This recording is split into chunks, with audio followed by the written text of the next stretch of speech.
Taste the Daily. இந்தியாவிற்கும் பாகிஸ்தானுக்கும் இடையே ராணுவ பலத்தில் மலைக்கும் மடுவுக்குமான வித்தியாசத்தை இந்த செய்தி தொகுப்பில் பார்க்கலாம். இந்தியாவிற்கும் பாகிஸ்தானுக்கும் இடையே ராணுவ பலம் மலைக்கும் மடுவுக்குமான வித்தியாசத்தில்தான் உள்ளது. 2025ஆம் ஆண்டில் ராணுவத்திற்கு இந்தியா $79 பில்லியன் அளவு நிதி ஒதுக்கீடு செய்திருக்கும் நிலையில் அதில் 10 1 மடங்காக பாகிஸ்தான் தனது ராணுவத்திற்கு $7.5 பில்லியன் அளவிற்கு நிதி ஒதுக்கீடு செய்திருக்கிறது. மேலும் மனிதவளம், ஆயுத தளவாடங்கள், பொருளாதார ஆதாரங்கள் ஆகியவற்றில் பாகிஸ்தானை விட இந்தியா பல மடங்கு உயர்ந்து நிற்கும் நேரத்தில் உலக அளவில் ஃபயர் பவர் தரவரிசையில் இந்தியா 4வது இடத்திலும் பாகிஸ்தான் 12வது இடத்திலும் இருக்கின்றது.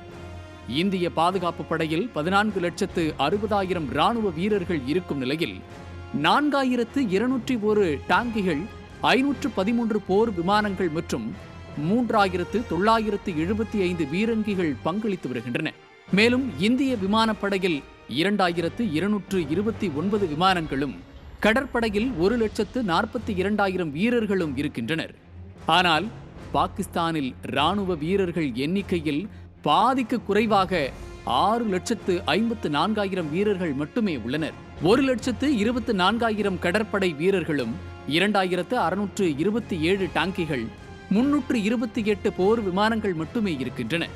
பாகிஸ்தான் வசம் உள்ள பீரங்கி குண்டுகள் மற்றும் வெடிமருந்து இருப்பு ஆகியவை இன்றைய தேதியில் 4 நாட்களுக்கு மட்டுமே பயன்படுத்த முடியும் என்ற பரிதாப நிலையில்தான் உள்ளது.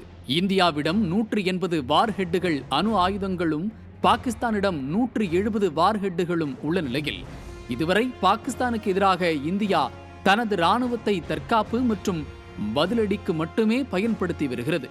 ஆனால் பாகிஸ்தான் போர் தாக்குதலை போல ஏவுகணைகளையும் ட்ரோன்களையும் பயன்படுத்தி வருவதால்தான் அந்த நாடு அதிக அளவில் பாதிப்பை சந்தித்துக் கொண்டிருக்கிறது.